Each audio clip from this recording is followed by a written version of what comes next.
want to make this video because this verse has been really helping me out, starting to help me out and help me to think less about earthly things and help me to focus on Christ more.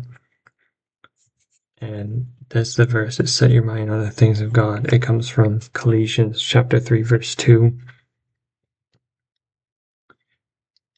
I'm going to read from verse 1 up until that point.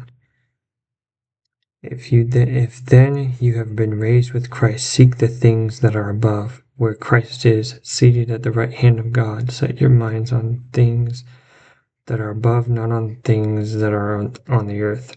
For you have died, and your life is hidden with Christ in God. When Christ, who is our life, appears, then you also will appear with him in glory. Then glory. Put to death, therefore, what is earthly in you: immorality, impurity, passion, evil desire, and covetousness, which is idolatry. On account of these, the wrath of God is coming. If these you once walked when you lived in them, but now put them all away: anger, wrath, malice, slander, and foul talk from your mouth. Do not lie to one another, seeing that you have put off the old man with his practices, and have put on the new man, who is being renewed in knowledge after the image of his Creator. Here there cannot be Greek and Jew, circumcised and uncircumcised, barbarian, Scythian, slave, free man. Christ is all and in all.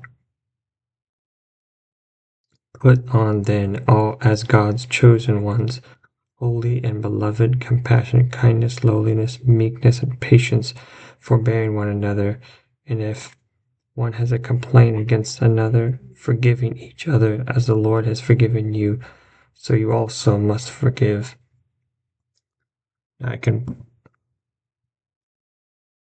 go on and I can read a lot more, but I think the main point to get to was verse 2.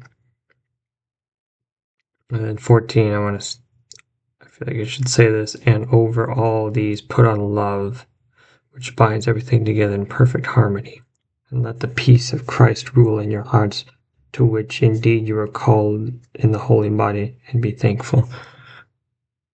I feel like I could keep reading this and go over the whole chapter or this section. But if you want to keep reading it, it's Colossians chapter 3, and it's not a long chapter. In the book of Colossians, it's not long at all. There's only 4 chapters, but there's so much that has helped me. Especially to set your minds on Christ that are above, things that are above. And I want to let you know this because it's helped me to, I don't know why this specific verse, it correlates with Philippians 4:8-9. Like, whatever is pure, right, just, loving, worthy of praise, think about these things, all good things, pure things.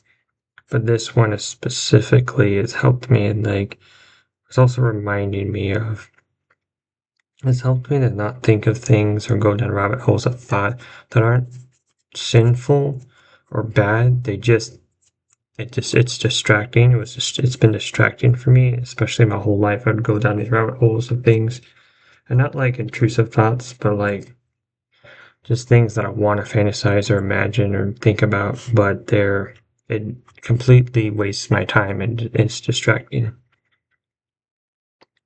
But while I'm recording this, I'm also going to go ahead and say some other verses that help if you're dealing with intrusive thoughts or whatever. Go down, like Romans 12, verse 2, do not be conformed by the world, but be transformed by the renewal of your mind. And then there's 2 Corinthians 10, 5 through 6. What is it?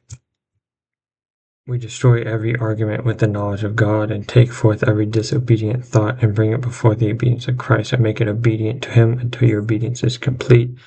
And then Philippians 4:8-9. Think about everything that's pure. There's also a thought I remembered. Philippians 4, it's also in Philippians 4, but 6-7, I think. Therefore, brethren, instead of worrying about everything, pray about everything with thanksgiving. Present your request to God, and the peace that surpasses all understanding will guard you in your hearts in Christ Jesus. I think I said that right. I might have misremembered or forgotten a few words of it, but actually I have it here, so I'll find it real quick. Have no anxiety about anything, but in everything by prayer and supplication with thanksgiving, let your requests be made known to God. Yeah, I said it right. Okay. But yeah, the main word I wanted to say was the Ephesians highlight was Colossians chapter 3, verse 2. And another thing about intrusive thoughts is like, because what helped me about this, what this helped me with is, it wasn't sinful thoughts or intrusive thoughts, they're just thoughts I wanted to think about. It's like some franchise stories, like imagining some franchise stories, and like, because for a while I've been interested with like the Clone Wars, specifically ARC Troopers, and just the story genre behind that. But it's been very distracting, and this has helped me to push that away. I'm not sure why specifically this, but I'm not gonna question it. I'm just gonna, okay.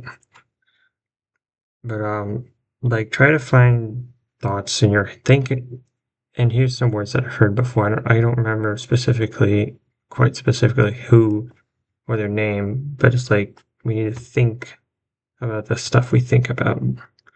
Like, find out what's the biggest, or one of the thoughts or things that takes up a lot of your mind of thinking. If it's, even if it's not sinful, try your best to like limit that and think on something that's, think about Christ, everything that is pure. And it also, I don't know if anyone else has the same problem as me, but it would lead me down a whole rabbit hole and just want to fantasize, walk back and forth, fantasize about it. And again, it wasn't sinful, but it was majorly distracting. And if it's sinful, that's even worse. So, but overall, I hope that this would touch someone's heart, and that if you need to hear it, God bless you. Have a great day.